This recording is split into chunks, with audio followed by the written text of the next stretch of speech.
नमस्कार सांग मैंने आज आम जाना गोटे थर्मोमीटर काम कौन। थर्मोमीटर काम हूँ टेम्परेचर चेक करवा। एबे जानिबा आर यूज कोठी कोठी होता है। आर यूज होता है किचन रे, इंडस्ट्रियल वर्क रे, इलेक्ट्रिकल मेंटेनेंस वर्क रे, फ्रिज रे, लैबोरेटरी भी आपको यूज करती। एबे जानिबा आमे ए थर्मोमीटर को यूज केमती करबा। आपण माने देखि पारथि ऑन और ऑफ लिखा है। ऑन बटन टी को दबाइले थर्मोमीटर टी ऑन होबो। एबे आपण माने देखि पारथि 23.9 टेम्परेचर एबे अछि। ये सेंटीग्रेड रे सेट अछि।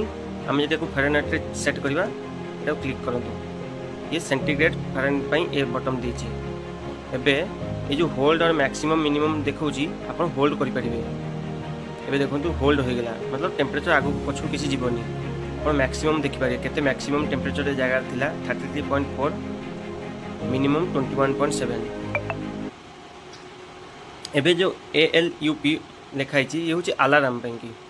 आ ये आपन देखुं हाईएस्ट लोएस्ट ये आपन सेट करें। मतलब एति टेम्परेचर रु अधिक हेले आपनकर अलार्म आसीबो।